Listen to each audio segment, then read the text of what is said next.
The next day, Jiang left his apartment and went to a forest. Then he took out a map, held it with both hands, and while looking at it, began to question which way was the right one. He wasn't sure if he had gotten lost again. At that moment, someone shouted loudly for help. Jiang, who was trying to find the way, started looking back and with a confused look began to wonder who was shouting. Behind him there was a giant tree. On the ground beside it there was a sword. At the top of the tree, there was a man with white hair holding onto a branch. He was asking for help because he was afraid of heights. Jiang turned around, started looking up, and upon seeing the man, he remained silently thinking. He decided to help him. He extended his hand towards him and used the ability called Growth of All Things Vine. By doing this, several branches emerged from the ground and began to advance towards the man. Just before he let go of the trunk and fell from the tree, the branches wrapped around his body, preventing him from. Several seconds later, the man finally landed on the ground. He placed both hands and both knees on the ground, and while panting heavily he explained to Jiang that he had been quite scared. He just wanted to save a bird's nest. He had thought that nest didn't seem high up, but upon climbing realized it was really very high. Jiang approached him, started looking at him, and while a drop of sweat was falling from his cheek, remained somewhat confused seeing that the man was afraid of heights yet still decided to climb the tree to save a bird's nest. He didn't know if this man was an idiot. The man stood up. He was an older man. He extended his hand towards Jiang and with a pleasant look thanked him for saving him and also asked what he wanted in return. Jiang, who was lost, asked the man if he knew how to get to the Tanjiao camp. The man turned his back on Jiang, and as he was walking away from him, closed his eyes and with a smile began to ask him to follow since he too was going to the Tanjiao camp because he had a task there. He put his hand behind his head, thanked him and decided to follow him. Jiang started to follow the man, extended his hand towards him and decided to ask a bit about him. He asked him if he was also a job changer. He was somewhat confused since the man carried his sword behind his back, instead of storing it in the system inventory. He started walking in front of Jiang and explained that he actually wasn't a job changer, but just an enthusiast who liked practicing with the sword. He turned his head towards Jiang, started looking him in the eyes and with a cheerful smile, explained that when he was young, he didn't have the talent and after failing to change job, he fought and struggled for almost 10 years and still wasn't even able to afford buying a bathroom in the city. At that moment he was completely desperate and ran to the mountains, found a small abandoned cabin, climbed on top of a table, and prepared to hang himself, but when he looked to one side he saw a sword. Seeing this sword, the will to continue living returned in him. Since then, he began practicing with the sword every day on the mountain. Practiced drawing the sword for 20 years and fencing for 30 years, and then suddenly he had a revelation. He asked Jiang if it didn't seem incredible. Jiang, who was somewhat confused, responded that it was certainly something incredible. The man grabbed the sword with his hand, started looking at the ground and asked Jiang if he wanted to learn how to handle the sword. He knew a special move. Just before he could say the name of the special move, Jiang interrupted him and refused. Upon hearing this, he put away the sword, closed his eyes and with a pleasant smile thought that Jiang was a bit impatient. He decided to wait for the moment when Jiang would want to learn how to handle the sword. Jiang started looking at the sky and upon seeing what had appeared, he couldn't help but be somewhat surprised. With a cheerful look, he asked the man to look and also asked him if that wasn't the Tanjiao camp. But to everyone's surprise, the man disappeared. Jiang started looking around and noticing that the man was not there. He became somewhat confused and began to wonder where the man was. He also thought that this old man was too strange. At the same time in Tanjiao camp, several helicopters started flying in the sky. At the entrance, there was a receptionist and in front of the desk there was a huge line of people. He asked all geniuses who were going to enter the camp to first come and line up for registration. Each one would receive an identification bracelet which could not be removed unless one was eliminated. A man with black hair began to approach the entrance. A while later, it was Jiang's turn from Chu City. He received the identification bracelet and started putting it on his wrist. In this camp, Mu Hankyu and Luo Sando were also present.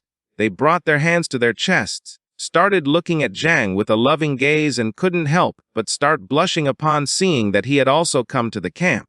For Mu Hankyu, he was her master, and for Luo Sando, he was her benefactor. Jiang couldn't help but feel somewhat confused as he didn't know what was happening. Being a benefactor was fine for him, but being her master wasn't. They too started to fight among themselves. With an aggressive look they began to insult each other.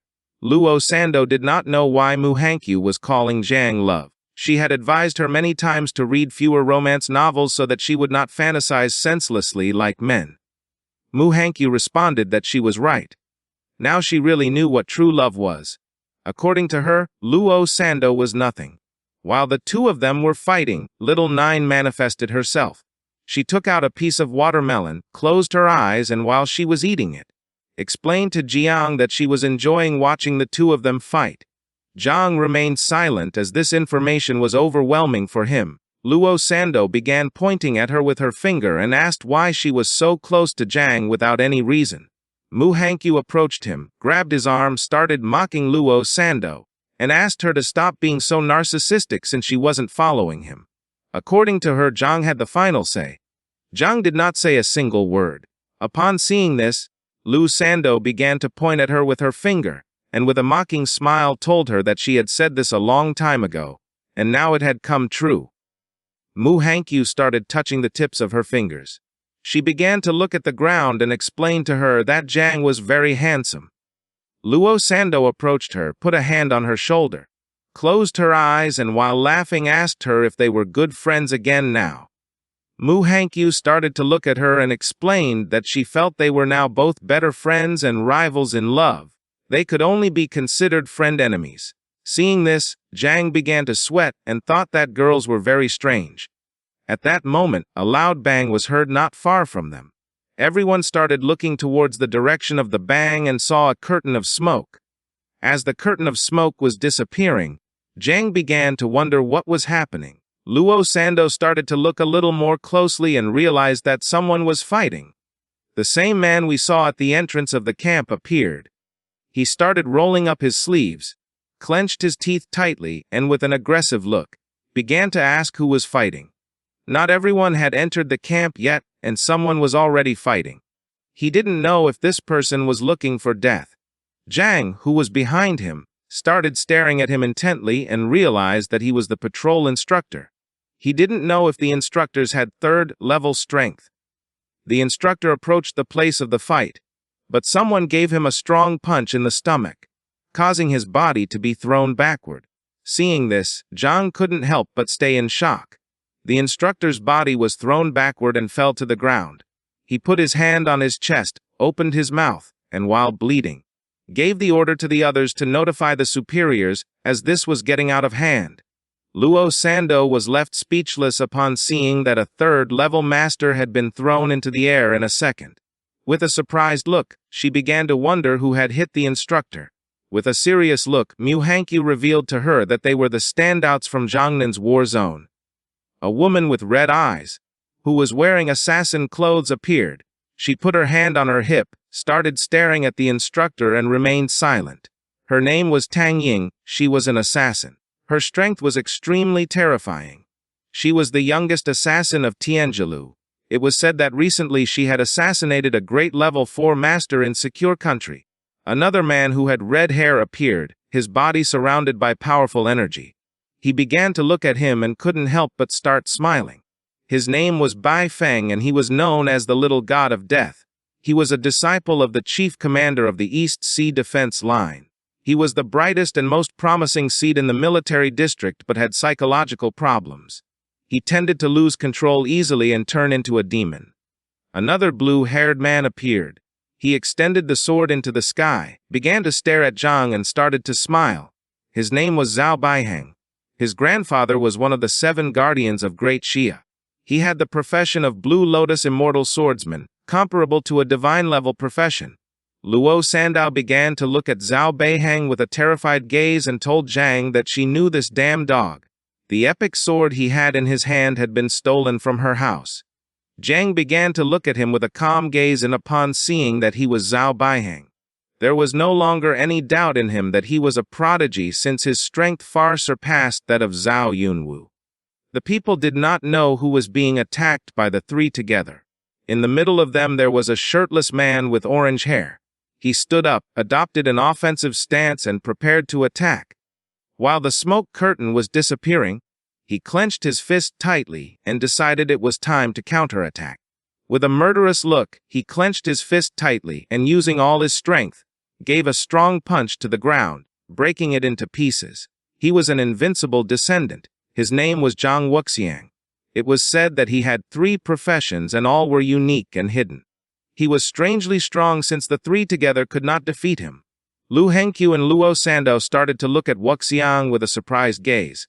Even Jiang himself was shocked, as Wuxiang was 3rd on the summer ranking list. He didn't know if his little insects would be able to face this guy. At that moment, Zhao Baiheng gathered momentum, jumped up, grabbed the sword with both hands and prepared to attack. Jiang looked up and, seeing this, thought it wasn't good. Zhao Baiheng landed on the ground, gripping the sword forcefully, causing the ground to start cracking. He was very close to Luo Sandao, but luckily Zhang grabbed her by the hip, jumped and dodged his attack. Zhao Baiheng started staring at Wuxiang with a serious look and praised him since his wind fist was very powerful. Jiang started looking at Zhao Baiheng and caught his attention. Zhao Baiheng began to sheathe the sword, and upon seeing Jiang he was somewhat surprised. He had heard that he had been the one who killed Zhao Yuanwu. He drew his sword again, started pointing the tip towards Jiang, and while his body was surrounded by a powerful aura he began to stare intently at Jiang, despite also despising the useless Zhao Yuanwu. Today Jiang was going to die. Originally he had planned to deal with Wuxiang first and then take care of an ant like Jiang, but since he was here, he decided to start with him. Jiang did not let himself be intimidated. He extended his hand to the side, releasing little 9's poisonous mists. With a look full of determination, he told him that although their strength was different, the Zhao family was really just as rotten in its core. Zhao Baiheng extended his sword to one side and began approaching Jiang. Seeing this, Jiang extended both hands to the sides and prepared to attack. Although he had promised Uncle Jie Gang not to show his power, now there was nothing else that could be done in this situation. Luo Sando, who was behind them, simply remained silent. Just before the combat could begin, someone launched a powerful slash towards them, which split the ground in 2.